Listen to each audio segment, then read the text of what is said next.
Hey, what's up, ladies and gentlemen? Let's have a little bit of fun. I got a little bit of time. Let's see what we can do. Let's see how much damage I can do. Let's see. So, I've been screaming Zionism for a while. I've been having fun. I've been teaching a lot of different stuff, right? Well, let's see what's what here. This episode is brought to you by AJ+.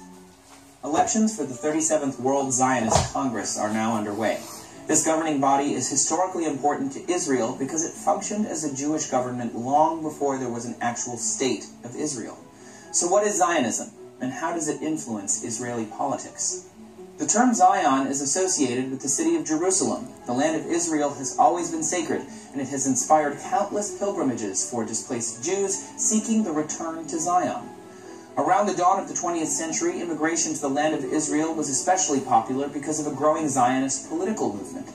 This modern Zionism, created by Theodor Herzl, centered around the belief that all Jews belong to a single nation, and that they should establish a sovereign state to return to.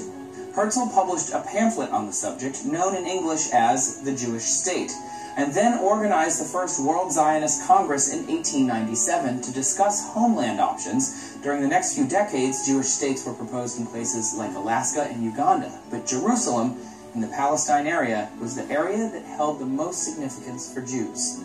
In 1917, Britain okayed a Jewish state. Sidebar, I know you can't see it very well, but right here it says, Dear Lord Rothschild. Okay? I have much pleasure in conveying to you, on behalf of His Majesty's Governor, the following declaration of sympathy with Jewish Zionist aspirations, which has been submitted to and approved by the Cabinet. His Majesty's Government views with favor the establishment in Palestine of a national home for the Jewish people, and will use their best endeavors to facilitate the achievement of this object, it being clearly understood that nothing shall be done which may prejudice the civil and religious rights of existing non-Jewish communities in Palestine. I think that's the sentence that says we're supposed to protect the Palestinians, but so on and so forth. Or the rights and political statutes enjoyed by Jews in any other country. Give me a second here. In Palestine, and after the Holocaust, many other Western countries supported it as well. The State of Israel gained its independence in 1948. After the establishment of the Israeli government, the World Zionist Congress lost some of its power, but it is still around today as part of the World Zionist Organization. With millions of dollars in their budget, they work alongside the Israeli government to encourage Jewish settlement in Palestine and Jewish national sentiment through education. How does Zionism affect modern Israel? Well, since the early 1900s, many different forms of cultural Zionism have permeated the country. According to a study by the Israel Democracy Institute, almost half of Jews reportedly view themselves as affiliated with religious Zionism, which is the idea that original Jewish traditions should be preserved, and Jews should have a sovereign state in the Holy Land. However, many Palestinians call this area home too, and they resent the influx of Jewish immigrants there. So although Zionism has given a homeland and safe haven to a long-oppressed community, it has also flared territorial tempers in the Middle East and contributed to the current Israeli-Palestinian conflict. For a more in-depth look into settlements in the West Bank and how that's affecting politics in the region, check out this video from AJ+. But religion aside, the Israeli government also encourages settlement by offering lower tax rates, subsidized housing, and easier loans. And thank you for watching TestTube. Please subscribe. Well, that was fun. That was fluffy, right? I just want to make a certain thing clear. My last few videos, if you guys watch them, they kind of look like choppy. Look like maybe somebody's messing with my stuff and editing it. I assure you, Tin Man is uploading everything the exact same way I'm putting it. It's just that from time to time, I hit the beautiful pause the record button, and I never really return exactly in frame, and you'll notice it and see it. And don't worry about that. That's me pausing. So, in essence, that was cool. We got a little bit of a take on Israel, Zionism, a fluffy take. This is something I can show within daylight hours at any time. Okay, but that's not what we would do to the Muslims. We wouldn't be doing that. We'd be looking for the dark side of the Islamic religion, right? Would we not? Let's do that to these guys, okay? So here we've established Zionist, Israel. We're pretty well establishing that they're the same people, right?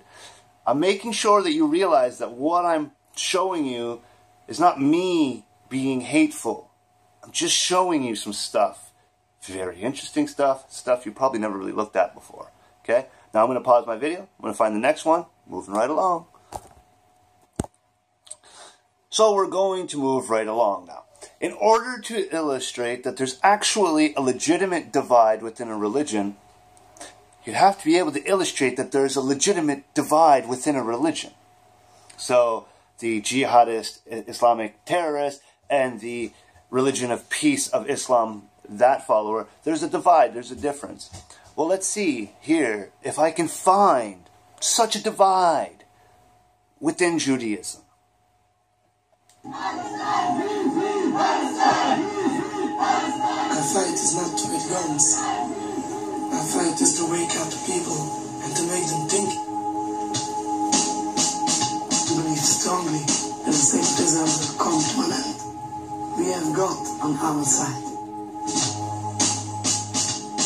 We're in Stamford Hill, a Jewish neighbourhood in North London. We're here to meet the UK branch of the controversial ultra-Orthodox Jews of the Neturei Karta. These guys campaign against Zionism and for the immediate dismantling of the State of Israel.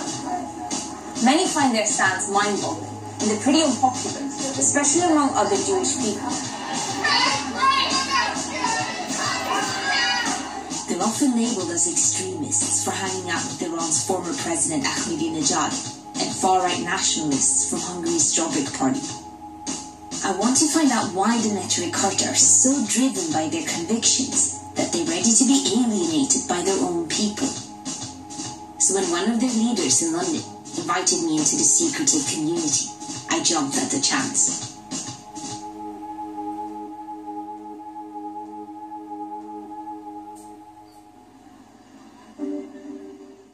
Take that food. Hi. Hello. I'm Milan. Yes, my name is Rabbi Beck. How big is the Neturei Karta here in Stamford Hill? The fighters against Zionism here in Stamford Hill is several hundred. Not people, but they are anti-Zionists. There are thousands here in Stamford Hill. Zionism is the belief that Jewish people should have their own nation. The movement gathered support through the early 20th century, and the State of Israel was established in 1948 in Palestine. Right from the start, Haredi Jews, known as ultra-Orthodox, voiced their opposition. Not only did they fear the rise of secularism, they also believed Jewish people shouldn't have their own state before the coming of the Messiah. Over time, some ultra-Orthodox groups softened their attitudes, and they began to enjoy the benefits of Israel. Others have maintained their opposition. And on the most radical end of the anti-Zionist spectrum is the Neturei Karta.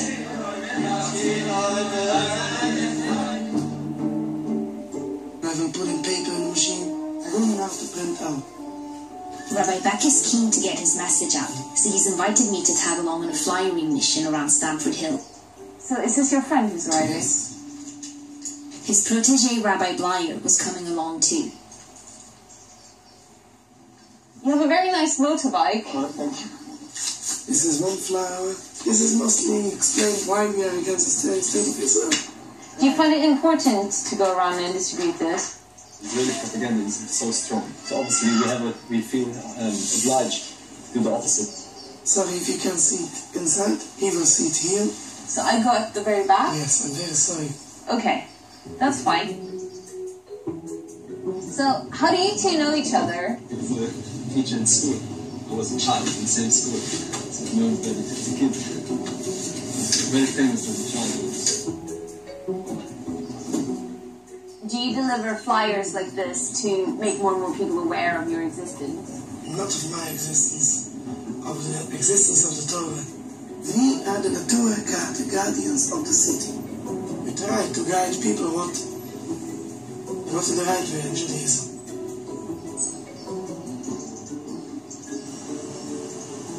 Like if the women going dressed not so modest, or there's some shops where they sell things not in the Jewish style. We call them, look, please stop it, you're not allowed here now. Of course, sometimes they get angry, but they understand that in the end of the day, we are right. If you don't like it, okay, go to other places. Nobody forces you to be here. I feel it for my duty in my life to teach people in the right way. And what is the right way? You want me to teach you Judaism in 1 minute? Can you? Thank you. Have a good day. Have a good day. You too. Thank you. Okay, going to park here. Hard parking.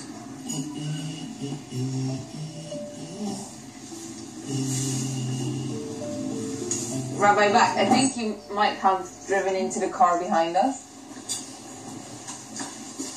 12 inches away. Okay. A Jew is not a Zionist. That must be your synagogue. Yes. Sometimes here, people coming and they try to take it down.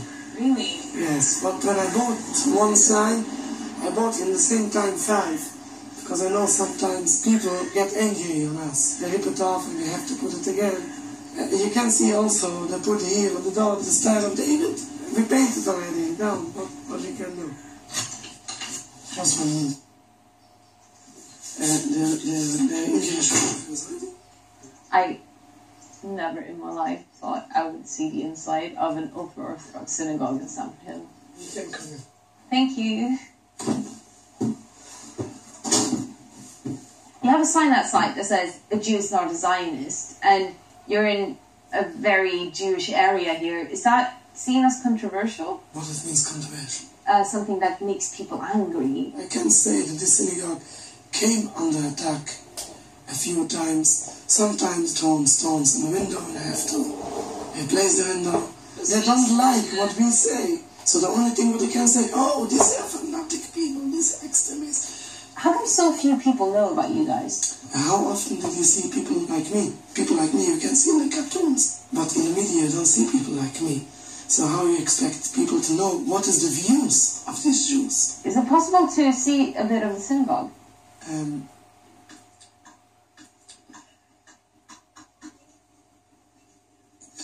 Okay. It's a small synagogue. We have here at least 40-50 types of books against Zionism in the State of Israel. Here's the Holy Scriptures. Yeah, what does it say?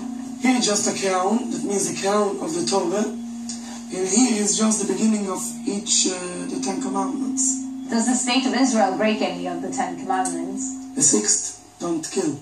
The 8th, don't steal. The basic of the Jewish religion is to trust God. If God sends us in exile, stay in exile. We have to wait for the coming of Messiah. So is that why the Neturei Karta believe that Israel is against God? 100%, yes, of course. The Neturei Karta consider themselves defenders of the faith. So I'm curious to hear what another Jewish movement that is also critical of Israel make of them. I've arranged to meet Liberal Judaism's Rabbi, Charlie Baginski. The Neturei Karta call themselves the true Jews. What does that mean that other Jewish people are in their eyes? The Neturei Karta would define that they interpret scripture in the right way, and the rest of us have it wrong. It's very much their way or no way. So we wouldn't be considered Jewish, my children wouldn't be considered Jewish, our rabbis are not recognised. Would you say that they have a fundamentalist view of the Torah? Sure. Once any interpretation becomes unquestioning, it's problematic. So your movement is, as you call it, a critical friend of Israel's. The Neturei Karta is taking that a lot further. What do you think about that? There's been a very large conversation within the Jewish community about when it's legitimate and when it's not legitimate to criticise Israel. It's Neturei Karta's view that the state of Israel shouldn't exist until the Messiah comes. Then they will do anything to ensure that that religious ideal is fulfilled. While they wait for the Messiah, the Neturei Karta seem determined to get their voices heard. I'm trying to find where Rabbi Back lives. He's invited us over because some of the guys from the Neturei Karta are coming over to make banners for a protest that's happening for Nakba Day. Nakba means the disaster in Arabic. Nakba Day is the day Palestinians mourn their displacement when the State of Israel was created. A But this is also Israeli Independence Day, when Israelis have a party to celebrate the creation of their country. Hello, how are you? Tomorrow is going to be a demonstration against the state of Israel. We participate in these demonstrations to bring out our message to show for the world that Jews and Zionists are not the same thing. Also wenn du für alles sagst, ja? Jeder sagt, da wäre zusammengestellt wie viel. Der verpuschte Sachen ist Judaism rejects the state of Israel and condemns its atrocities. The protest falls on a Saturday, the Sabbath, so there's a bunch of restrictions they must stick to, one being not to use public transport. There's a Hyde Park where the Israeli embassy located, just here. Okay. Our synagogue is located here. This is going to be such a long walk. It's a long of 3.5 hours. 3.5 hours? Yes. So we need to be prepared. The Shabbos, we are not allowed to touch an electric device. We can't speak into the mic. And also, when we're walking, we need a non-Jewish man going between us. Okay, so everything will be okay as long as there's a man standing between you and me. Yes. And you cannot talk straight into the microphone. And also, Saturday, we are not carrying nothing. Nothing, we're not carrying nothing. This is one of the laws. So you're going to walk across the entirety of London for 3 hours, carrying signs. No. You forgot we are not allowed to carry Saturday anything. We will wear it on. Okay. Okay. It's not easy to be Jewish. Don't become Jewish. There are going to be a lot of Palestinians present at the protest. How will you be received? Oh, very, very welcome. Very welcome. Are we coming more times? Do pro-Israeli people come down? And Yes, 100%. They feel very angry. They're crying to us. But what can we say? We bring out the right message of Judaism. This is the right message of Judaism. I mean, when you look, who is the real Jew? Look of me, you look of him. He don't look as a Jew at all. He don't keep the Shabbos. He have no problem with Shabbos like I have. He don't walk to the protest 3 hours. He just coming by the car and park it on the side. And he say, oh, I'm a religion Jew. so are there like clashes when the pro-Israelis come down and they see you wearing Free Palestine? Yes, because of that we have the police. So does it get violent? Usually not. The police watch. If not the police, then it's get violent, of course. We hope to bring out our message for the world to know. You know, the Zionists have the power and the power, and we haven't got nothing. We have only one thing we have got on our side. Getting quite warm here. It's a lot of exercise. These guys walk really fast. I thought I was a good walker, but I've met my match. They create quite a lot of attention when they walk on the street. Constantly trying not to get run over.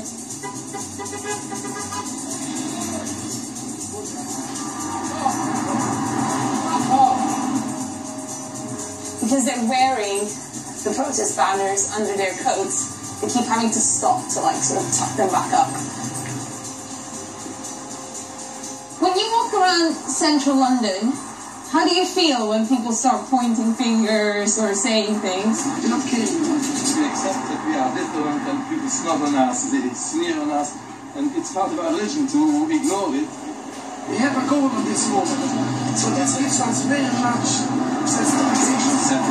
satisfaction. So we're almost by the Israeli embassy.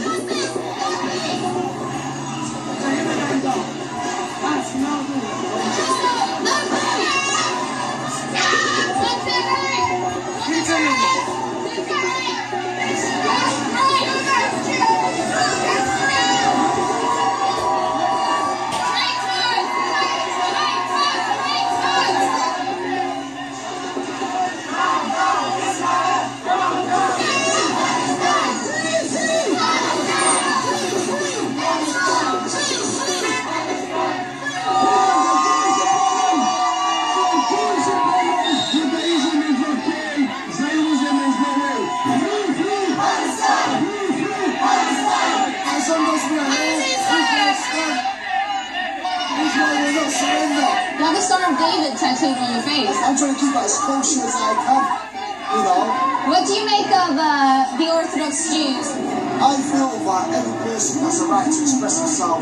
See the Orthodox community coming here to explain their destruction of the state of Israel. At the end of the day, they are traitors, and I don't see truth as lies. Israel, you have no right to Palestine! So, there are ultra-Orthodox Jews standing holding Palestinian flags. What do you make of that? They're Neturei Karta, which means they're an extreme ultra-Orthodox Jewish group. They're the same as ISIS really in religion. They're not considered amongst the Jews to be Jews, but they take it to such an extent, and they have a very, very, very bad reputation. They go beyond normality. I mean, if they could, they would strap bombs around themselves and blow each other up. Palestine is Israel, please. When I spoke to people on the other side of the street, they were calling you guys extremists. They can call whatever they want. Everybody can say anybody. He's an extremist. Everybody can say that. They compared you to people who would happily strap bombs on themselves, which I thought was quite interesting. Okay. Nobody here, nobody with his protests are coming out with support or wine. Okay. Nobody. We do what we need to do. We know God runs the world, and God has advised us what's our duty to do. How can you be against Israel? I went to the army. I went to the army. I lost people there. You lost people for nothing? No, I am lost for nothing. For a country that's your country. No, we are not willing to die for a country which is forbidden according to Jewish people. You are unbelievable. We are not going to come for you guys. So Mashiach is not for you? No. Yeah? You know what Jewish do? You're Jewish. We can't be Jewish. Illegal occupation is not supported by Jews. There is no occupation. Read your facts. Tensions are high, and the police move us on. But I want to quiz Rabbi Back about why the Neturei Karta often meet up with Holocaust denier Ahmadinejad.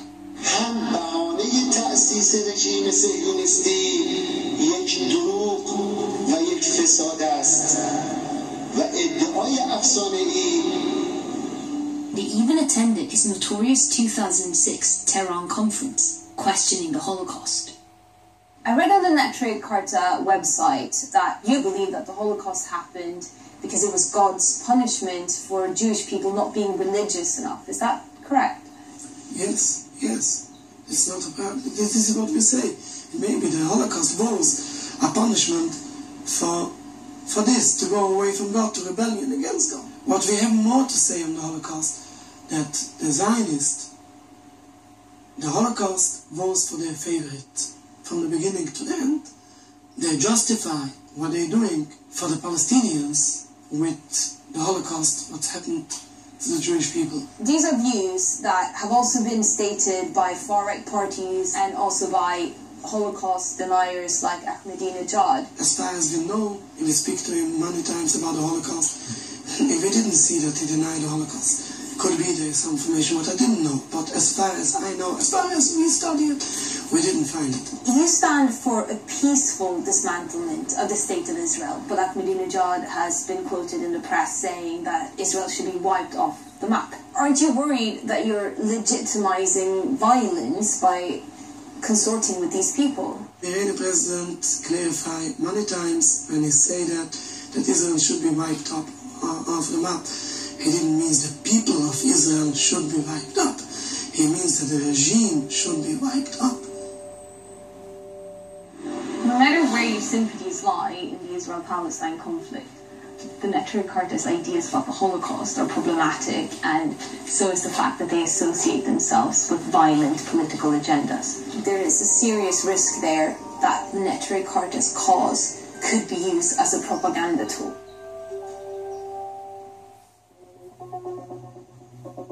2 weeks later, it's the Jewish festival of Lag BaOmer, commemorating the death of a famous rabbi. Jewish people typically celebrate this festival by lighting bonfires, but the Neturei Karta had chosen to add fuel to the flame. We're burning the Israeli flag today.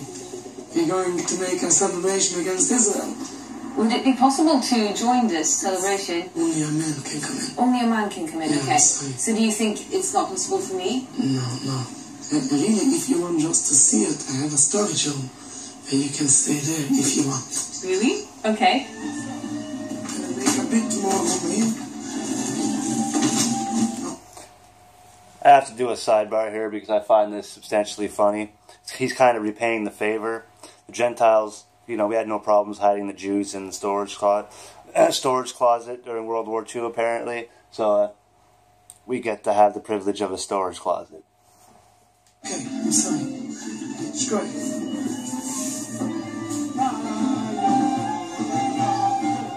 It turned out there were lots of women in the storage cupboard. I managed to get a decent view and got chatting to one of the wives. We are all Christian men because we want to take confidence. Because we do everything for the men. We cook, we clean. We have a good feeling that we make them able to stand out. This is our house. Usually we're making a fire, we're burning the Israeli flag and burning the Israeli movement to show the state of Israel can speak in the name of Jewish people. You can now Ashemi, hoya hoya, velay ode, avode, imit. Oy bashil toina koife, ayone makire.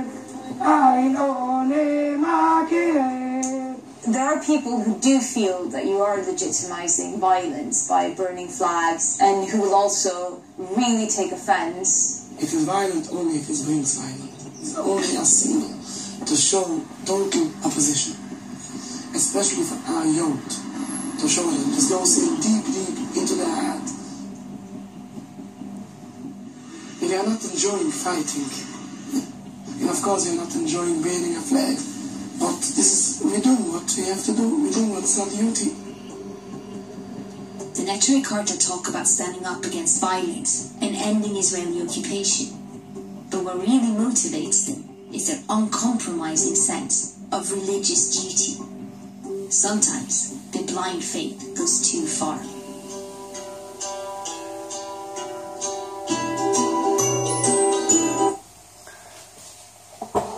It's fair to say I found a religious divide here.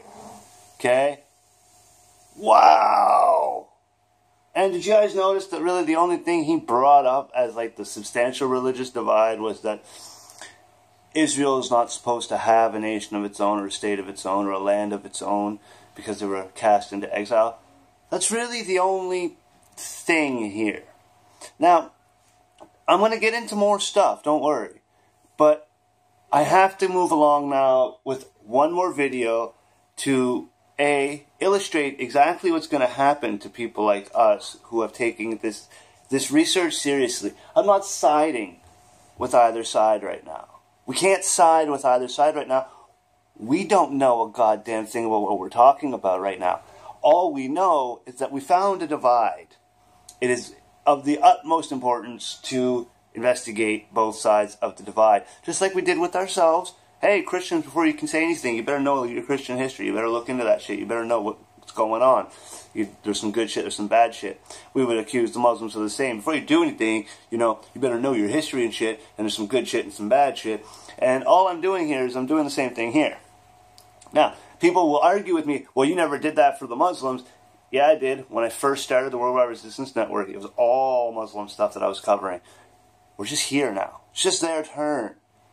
And see, the beautiful part about this is that there's so much of the information. I'm merely giving you the breadcrumbs to move along with your own research along the way. If you're looking for the war in the Middle East, we've figured it out somewhat here. But let us continue to find out what Zionism is. Because here we've realized that these were the, apparently, the good God-fearing, Torah-reading Jews here. Those who believe in the Ten Commandments, they follow the Torah, so on and so forth. So now we're going to get into Zionism, and we're going to make sure that we get the gist of exactly what happens to people when they choose to look into Zionism. Now, in situations like this, I'm trying to keep my videos 20 minutes or less. I'm sorry if they bore you, I really am. But again, this is just an illustration as to what happens to people like us who examine this information.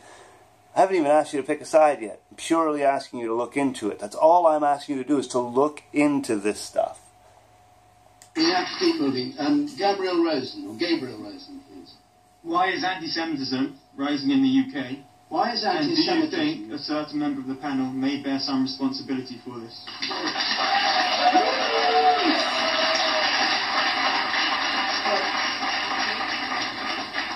Jonathan Friedland.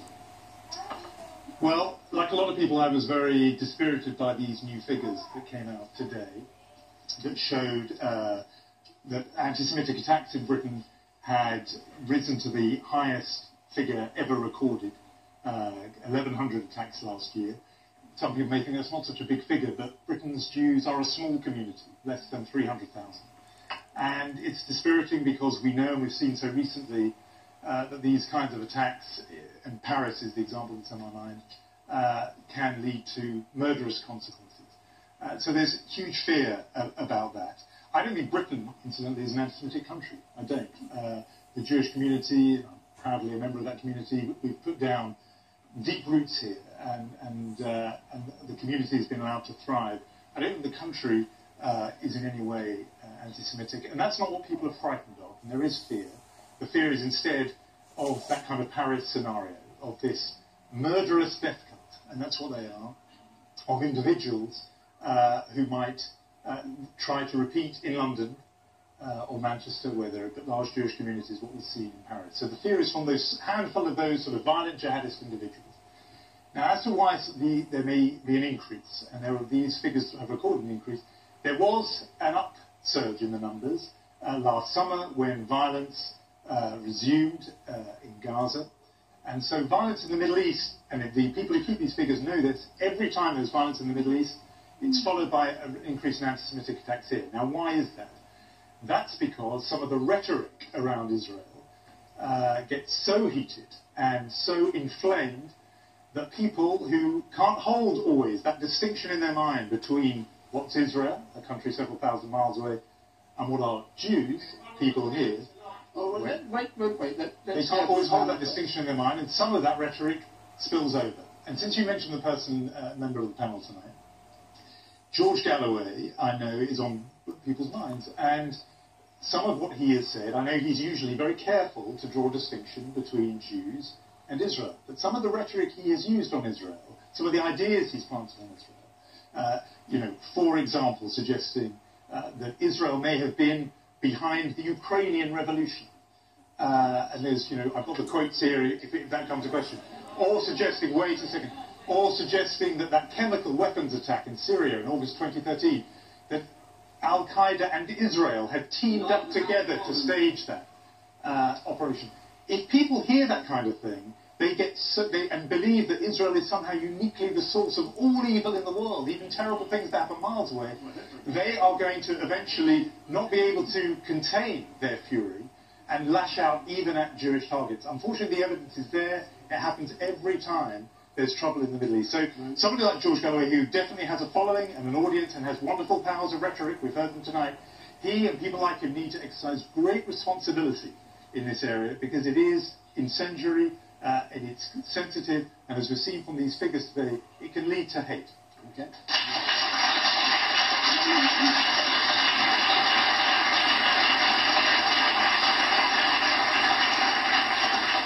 George Galloway. Well, I see, David, that with characteristic care you have carefully balanced the audience this evening. The question... Listen, I'll bring you in. You can be the lions. Let Mr. You Galloway can be the lions. I'll be Daniel. You will not stop me speaking. No, welcome. You will not stop me speaking. You will not stop me speaking, however much you shout.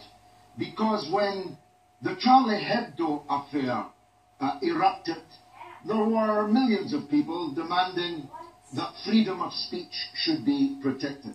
And no one in Britain will accept the right of those shouting at me now to exclude a British Member of Parliament from the BBC in any constituency in Britain. None of you will. No. I'm very sorry that Jonathan Friedland, in what he has just said, has given credence to the absolutely false allegation implicit in the question. You see, I know about political violence. I was assaulted 3 times in 4 months in London. Well, you say I wonder why. This is, of course, making my point. You see, you're in favour of some political violence, but against other political violence. You're in favour of freedom of speech for some people, but not for other people. Not a single, not one single spokesman for the Jewish community, not a single Jewish community newspaper condemned the assaults upon me, which have led to the imprisonment of 1 man and the fining of 2 others. George, can you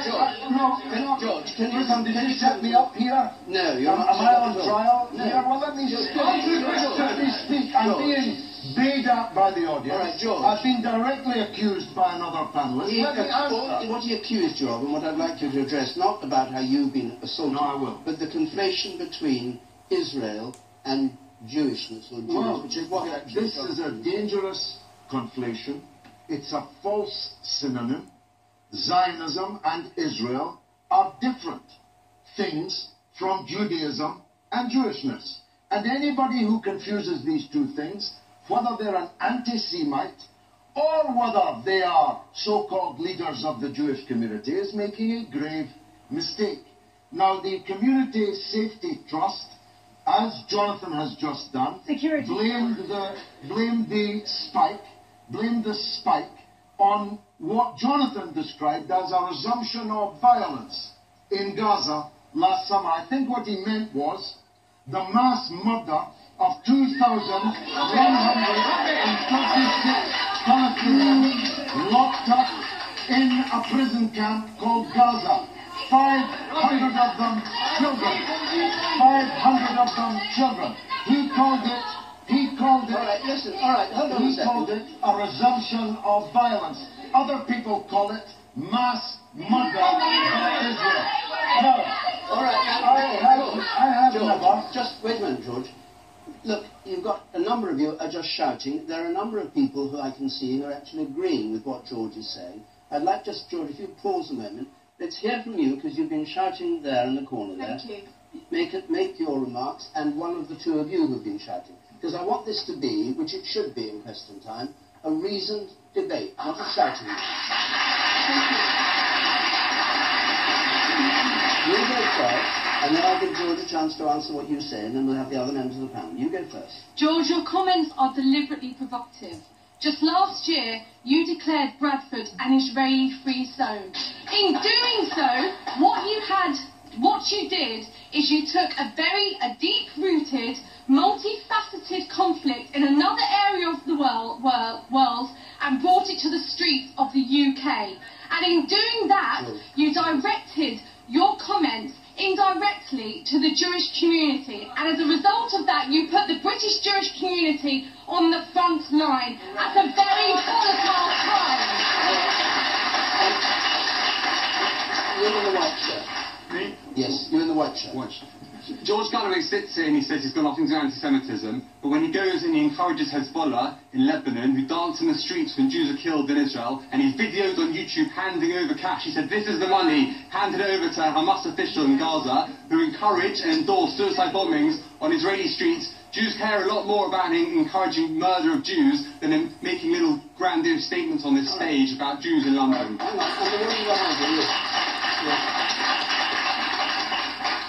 I think that with everything that George has said and everything that I have heard of him in Bradford and outside of Bradford, he's always made a clear distinction between Zionism and Israel's foreign policy and not being anti-Semite. And I think, just going back to your point, Jonathan, you used, it seems your favourite word in what you were saying was rhetoric. Israel's rhetoric. A lot of what Israel does is not rhetoric. What George said about Gaza was 100% correct. And you have to accept some of it is factual.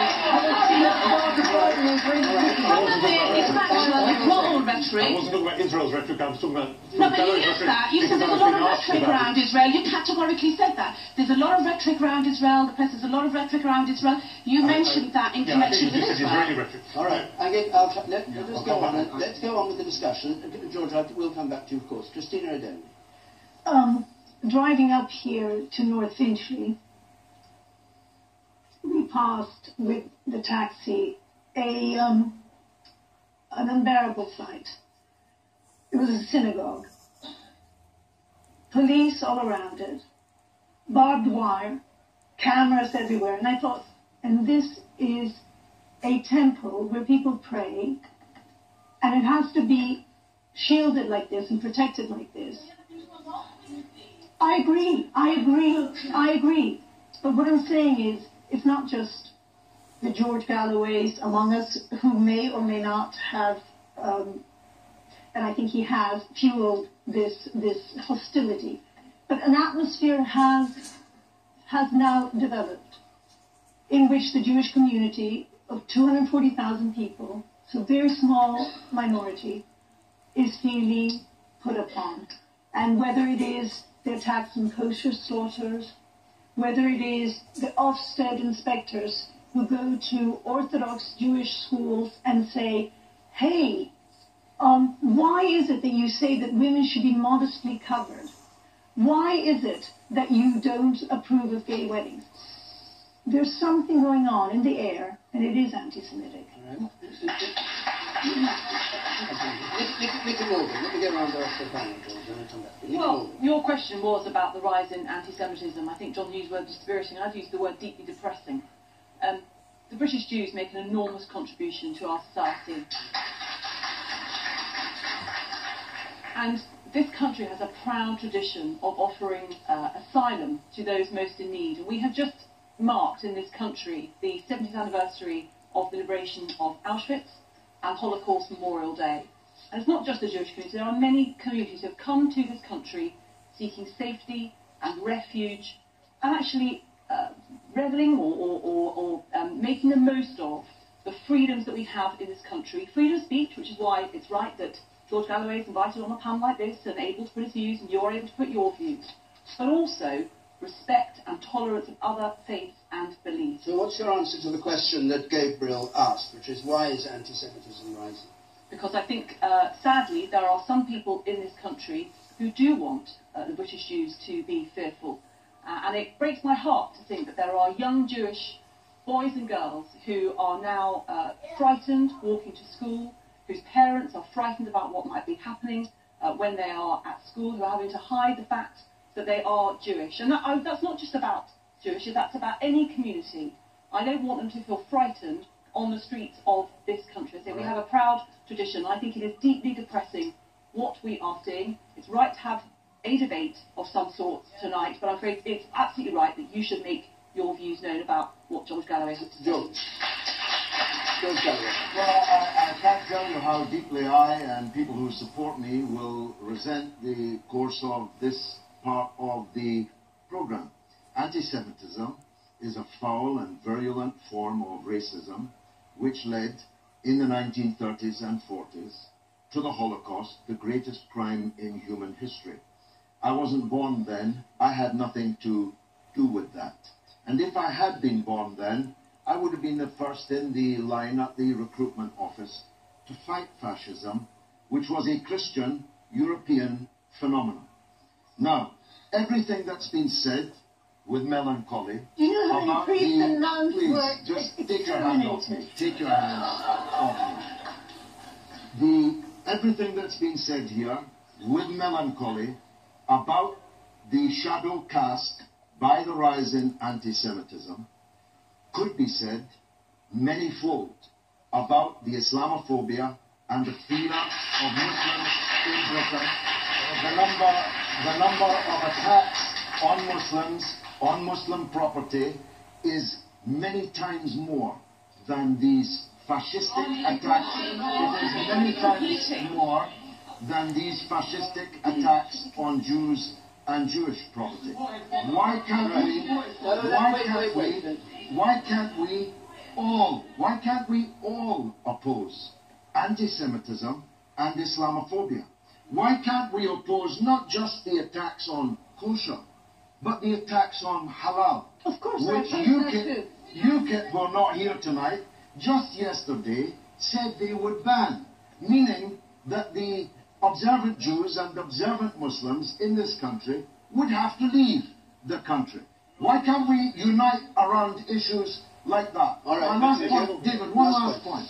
I beg you, don't conflate Zionism, Israel, and Jews in London. It's a very dangerous thing to do. No, it's a... No. All right, then chat. Please don't chat that. No. Please don't chat. Many Jews are not Zionists, and most Zionists are not Jews. All right. It's a very dangerous game that you're playing here. Very, very dangerous. All right. Can we please have silence for a moment? Tristram Hunt hasn't spoken. I want to hear what he has to say. This is not an arms race between Islamophobia and anti-Semitism.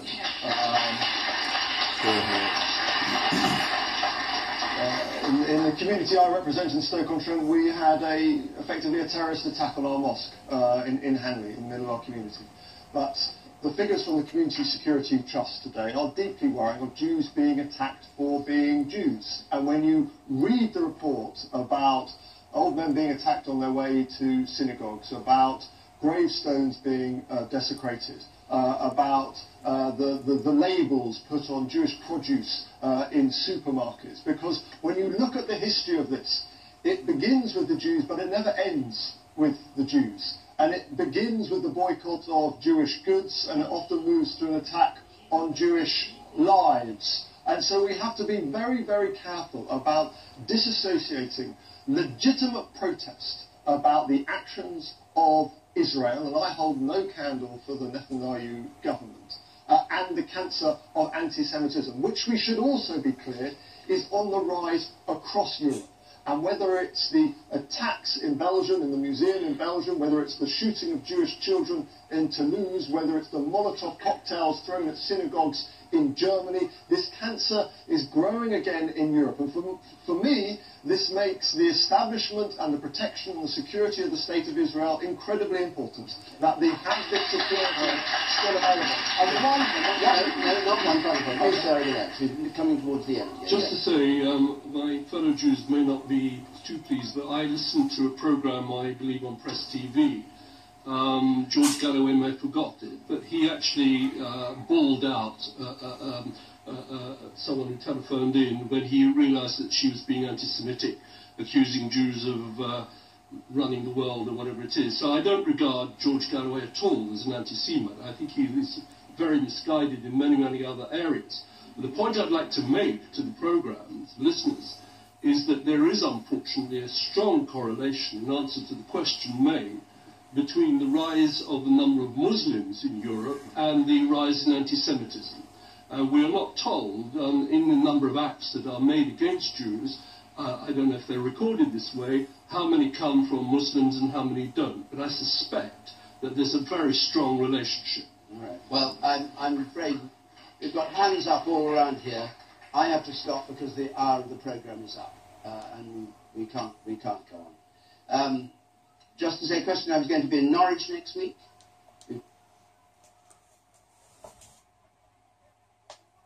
That was fucked up because we illustrated what Zionism was for Israel. So we made sure that we attached Zionists and Israel together. Then we researched briefly who was against Zionism.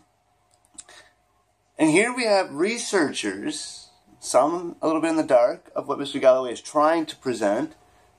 But what Mr. Galloway is trying to present is the information that I'm researching. And he makes valid points that it is absolutely disastrous if you begin to mix anti-Semitism and anti-Zionism in the same pot, because they are totally separate entities altogether. But did you see how horribly ostracized his viewpoints were? This is literally what made me stop and go, whoa. Problem is, it didn't matter for how long I went, whoa.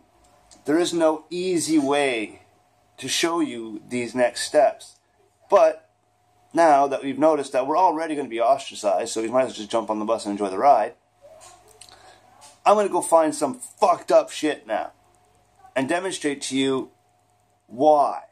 I'm going to skip a step here and I'm going to explain to you that Zionists, their religious book of desire is the Babylonian Talmud. You've heard the Round Table speak so much of Babylon, so much of the Talmud, and yet so little of the Talmud.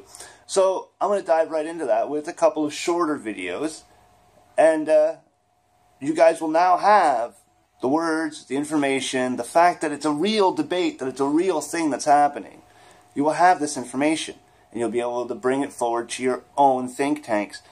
And then you guys are just going to have to choose, just like everybody else in the world is going to have to choose. So, I'm going to pause, and we shall return.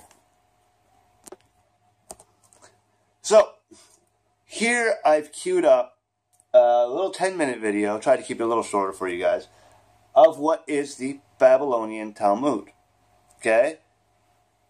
This is what the State of Israel refers to as its holy book. Okay? Just like the Muslim nations of the world would say that their holy book is the Quran, and the Christian nations of the world would say that their holy book is the Bible, these guys say that their holy book is the Talmud.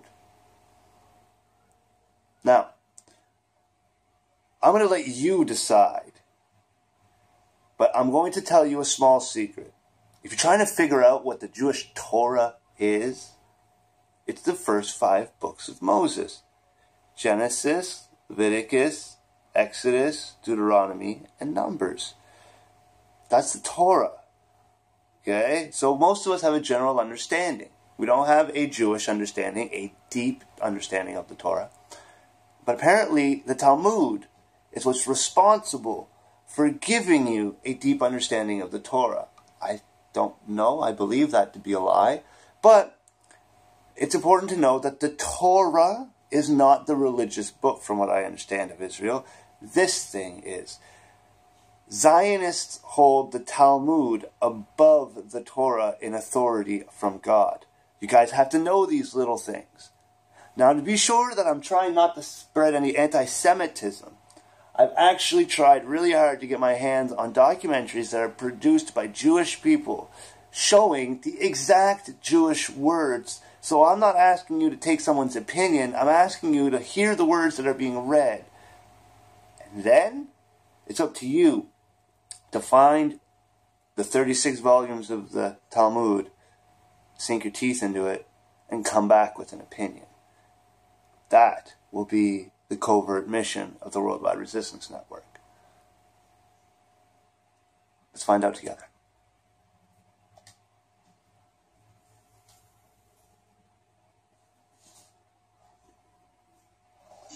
In the Talmud, in Treatise Sanhedrin, an extensive passage describes the right of the Pharisee to kill anyone, just as long as he did so indirectly.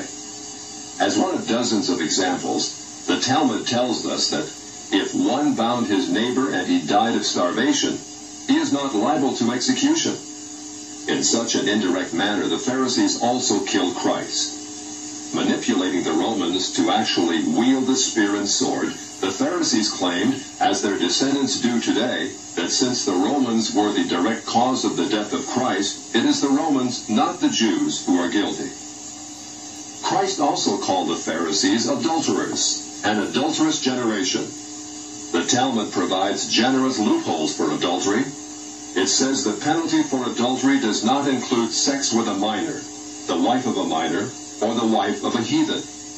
The Talmud also encourages seduction of unwed adolescent girls called designated bondmaids. But it's important how such rapes are performed. With the designated bondmaid, one is guilty only in the case of natural connection, but not in the case of perverse connection. The Pharisees reasoned that rape in a perverted manner is outside the jurisdiction of the law. Normal rape, however, was punishable. In Babylon, sexual perversion of every kind had been a way of life for millenniums. The Pharisees were deeply influenced by such practices. In 3 of the major treatises of the Talmud are found extensive passages which give legal endorsement to seduce and marry 3-year-old baby girls. In fact, many of the greatest rabbis of the Talmud, including Simeon ben Yochai, upheld this privilege. Today in Israel, thousands of Jews go to Meron every year to venerate the memory of Simeon ben Yohai, one of the most respected rabbis in the history of Judaism. In one of dozens of endorsements of child sex, Simeon ben Yohai said, "A proselyte under the age of 3 years and a day is permitted to marry a priest." Agreeing with ben Yohai, the great Rabbah said, "When a grown-up man has intercourse with a little girl, it is nothing, or when the girl is less than this, 3 years and a day, it is as if one put the finger into the eye." The footnote to this passage says, "As tears come to the eye again and again, so does virginity come back to the little girl under 3 years." The same section confirms that sexual activity with small boys is in the same category. The intercourse of a small boy is not regarded as a sexual act. In addition to adulterers, Christ, in the story of the Good Samaritan, portrayed the Pharisees as racial bigots, too self-righteous to respond to the suffering of one who was not a Jew. It is true, because of the wickedness of the Canaanites, which included sodomy and infant sacrifice, Israel had been commanded by God to be harsh in her treatment of the inhabitants of the land. God made it clear that the Canaanites were not simply to be avoided, but destroyed. By the time of the New Testament, this method of preserving God's kingdom by separation and the sword had become obsolete. God no longer made a racial difference between men. But the Pharisees were unfazed by God's new agenda.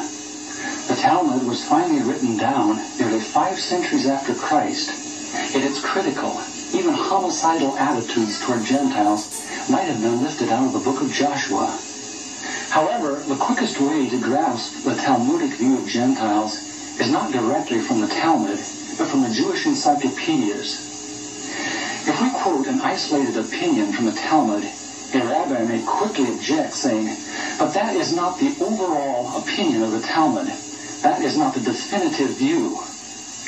What the Jewish Encyclopedia provides us is a definitive overview of perhaps hundreds of rabbinic statements on any subject, giving us accurate summaries of what the Talmud generally teaches. In its article on Gentiles, the Jewish Encyclopedia begins to define what makes a Jew so different from a Gentile. According to the rabbis, only Israelites are men. Gentiles they class not as men, but as barbarians. Since Gentiles are not men in the fullest sense, so the Gentile is not a neighbor of a Jew. Further, since Gentile laws were too crude to admit of reciprocity, meaning too crude to be taken seriously, the Gentile was forever beneath the Jew. Gentiles were outlawed by God from the beginning, and thus had no property rights. The Almighty offered the Torah to the Gentile nations also, but since they refused to accept it, he withdrew his shining legal protection from them and transferred their property rights to Israel, who observed his law. Since the Talmud outlawed the child, or issue of a Gentile, as that of a beast, a Gentile had as little legal rights in a Jewish court as did an animal. The Talmud states that if a Gentile sue an Israelite, the verdict is for the defendant, the Israelite. Conversely, if the Israelite is the plaintiff, he obtains full damages. Because the Talmud conspires against Gentiles, if a Jew was ever caught telling a Gentile what the Talmud really says, such a person deserves death. So vile was the nature of a Gentile that the great Simeon ben Yohai said, "The best among the Gentiles deserves to be killed. The best of snakes ought to have its head crushed." Jews, however, are exalted beings in the Talmud, worthy of praise. Christ described the Pharisee who blessed himself, saying, "I thank thee, Lord, that I am not as other men." An eminent Talmudic rabbi says the same. "Blessed be thou, who hast not made me a Goy, or Gentile." There is a special antagonism between the Talmud and Jesus. The Talmud attacks him everywhere it can, even his mother. Mary, the Talmud says, was a whore who mated with carpenters. She who was the descendant of princes and governors played the harlot with carpenters. It naturally followed that the scribes declared Christ to be a bastard. In its article on Jesus, the Jewish Encyclopedia says that Jewish writings defame Christ.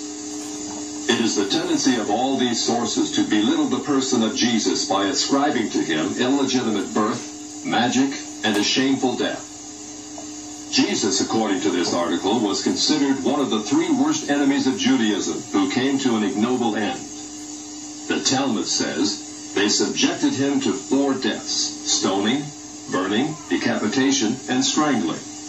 The Talmud also says he is now in hell, punished with boiling hot excrement. What is Christ's advice as he speaks to us out of hell?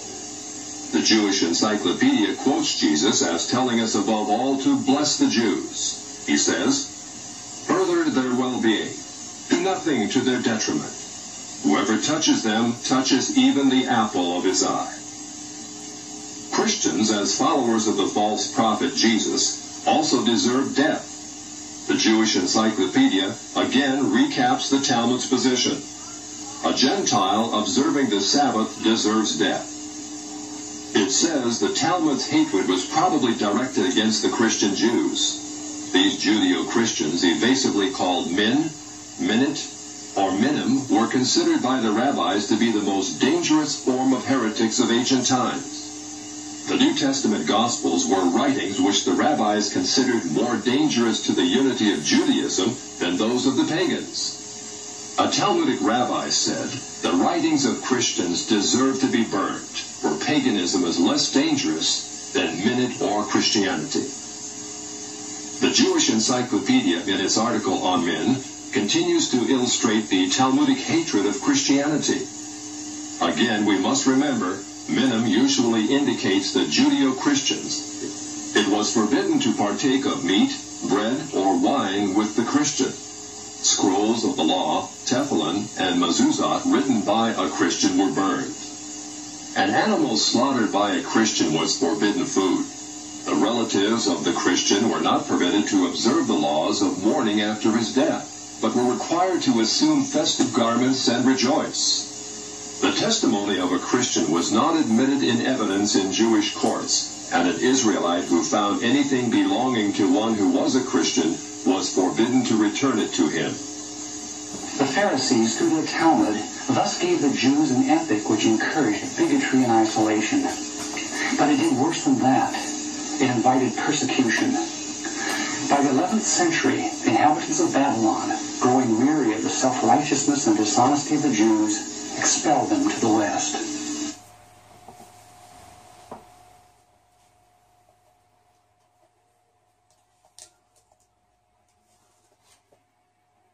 Well, that was fucking interesting.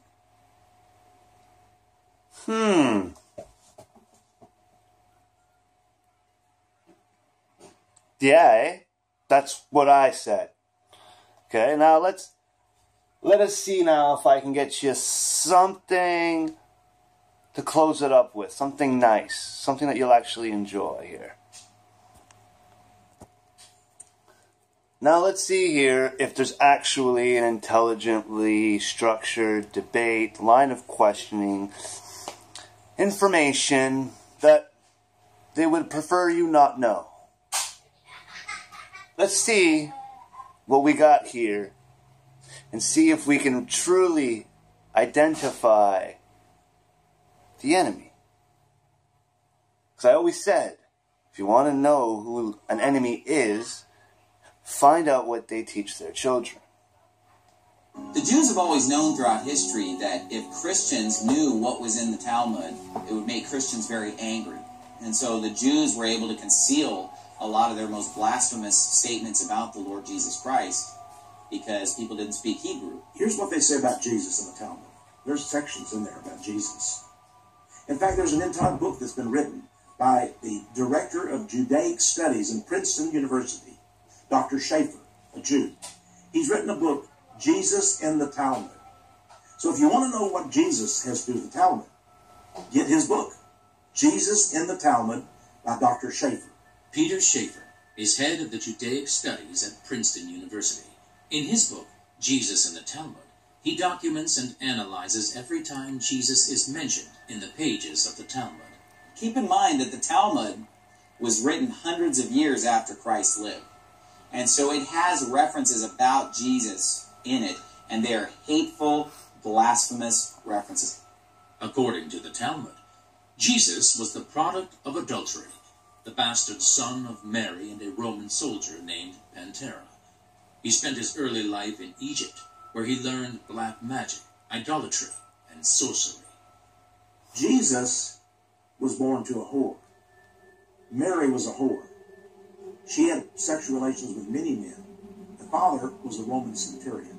The Talmud further blasphemes the Lord Jesus by calling him a fool and comparing him with Old Testament villains such as Balaam, Ahithophel, Doeg, and Gehazi.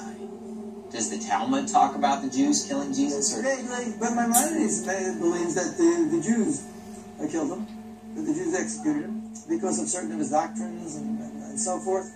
Do you believe that the Jews killed Jesus? It's possible the Jews did kill Jesus. Right. So let's say they did. Right? Maybe he deserved to die. Maybe he was a troublemaker. Let's assume we did. So we killed somebody. The Talmud actually gloats about Jesus dying young. The passage reads, "Hast thou heard how old Balaam was? He replied, Bloody and deceitful men shall not live out half their days. It follows that he was 33 or 34 years old." And you say, wait, that passage says Balaam, not Jesus. But look at the footnote at the bottom of the page. Balaam is frequently used in the Talmud as a type of Jesus. Not only that, but in the Jewish Encyclopedia, Volume 2, page 469, under Balaam it says, Balaam given to Jesus in Sanhedrin 106b and Gittin 57a. Peter Schaeffer states in his book, Jesus in the Talmud, that there can be no doubt that the narrative of the execution in the Talmud refers to Jesus. In fact, the book states, there is no reason to feel ashamed because we rightfully executed a blasphemer and idolater. Jesus deserved death, and he got what he deserved. Elsewhere, the book states, he was a blasphemer and idolater, and although the Romans probably could not care less, we insisted that he get what he deserved. We even convinced the Roman governor, or more precisely, forced him to accept that this heretic and impostor needed to be executed, and we are proud of it. Schaeffer said in an article that appeared in Publishers Weekly concerning his new book, I certainly don't want to harm Jewish-Christian dialogue, but dialogue requires honesty, and I'm trying to be honest. There are Messianic Jews today who want to take the Talmud and make it Christian. How can you take a damnable book and make it Christian? All of these lies about Jesus are right there. The church fathers blamed the Jews for the death of Jesus, and that is Paul's doing. It was Paul's doing in the Epistle to the Thessalonians, chapter 2, verse 14 and 15. For ye, brethren, became followers of the churches of God, which in Judea are in Christ Jesus. For ye also have suffered like things of your own countrymen, even as they have of the Jews, who both killed the Lord Jesus. Now, what does that say? This has poisoned the mind of generations of Christians, unfortunately. Did you know that? So 1 Thessalonians this is 2. Okay. To this day, 26% of all Americans believe that Jews were responsible in the death of Jesus. When Mel Gibson came out with his Temptation of Christ, oh, he's an anti-Semite. What a horrible person. He says the Jews, killed Jesus. Well, that's what the Bible says. The film, the Passion of the Christ, when it was shown, it went from 26% to 36%, because people are so gullible. It portrays the Jews as evil people, which is nonsense. The Jews call this the myth that the Jews killed Jesus. Let me explain something to you. The fact that the Jews killed Jesus is not a myth. It's Bible. Christians believed it, and they still do today.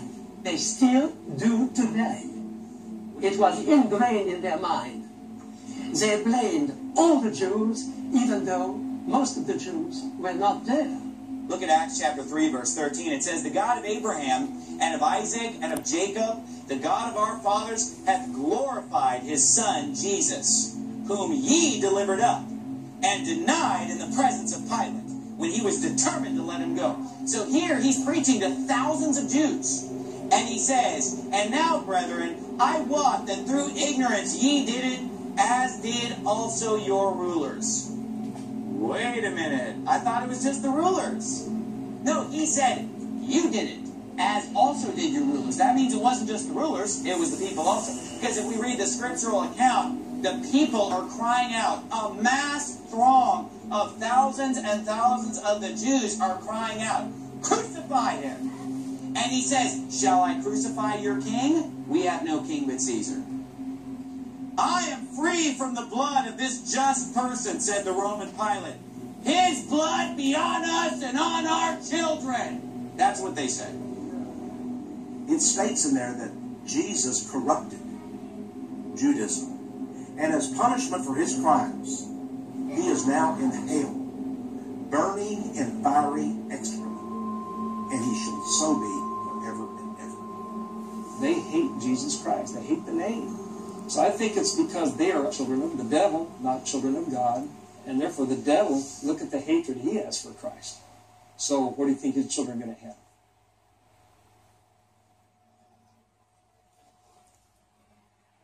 Whoa! That was fucked up. You don't get any more fucked up than that. Okay? Wait. Now that we've come along on this journey, let's see if give me one more second here, okay?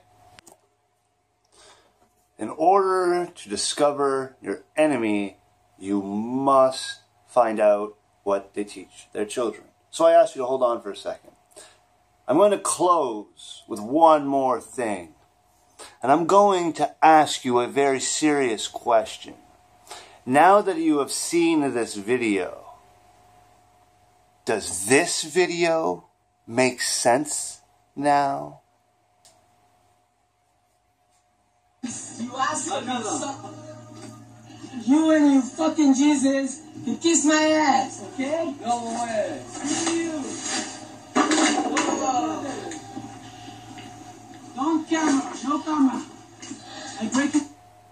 Camera, don't take picture. Okay? Screw you, you Nazi. You fuck. Don't take your camera. I break your camera. Don't take picture. Shabbat shalom, no picture. We don't want picture. Leave. You need to. You can't come in here. This is not your house. This is not your house. We killed Jesus. We're proud of it. Did you record that?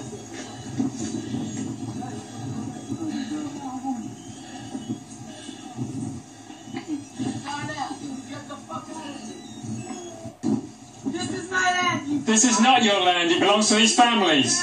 You son of a bitch. I'm gonna kill you and the Palestinians.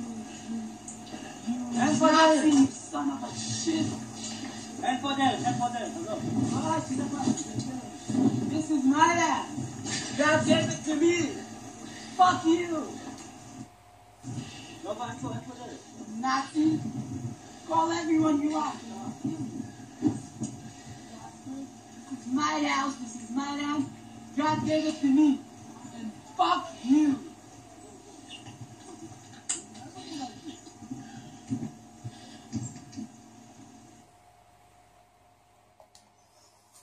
It is with this information that I proudly present to you my case of the nation of Israel is suffering from beaten child syndrome. So, if it was wrong for Hitler to do it to the Jews, it's wrong for Israel to do it to the Palestinian Muslims, it's wrong for the Christian nations to do it to the Jews and do it to the Muslims. But we have been asked to find the adversary. We've been asked to find the religious doctrines that one would ascribe to as Lucifer and Satan and anti-Christian. Well, maybe next time I bring you on a little adventure figuring out what Jesus has said in the Quran. But for now, I leave you with the information required to continue your search to understand two things. There is a religious divide between Judaism. Israel itself, as an state, is being ran by the religious extremist side of that divide. Not a lot of people know that. A lot of bloodshed is happening. And now we have to figure out how to bring about peace into the world. And we can't even cover this simplistic forms of information. Welcome to the war, ladies and gentlemen. I can only hope that I've purely illustrated a simple line. And at any point throughout this line, you can continue to research and continue to bring your opinions. But for now, I'm John Connor. And if you can hear this, oh, you bet your bottom dollar that you're the resistance. Peace.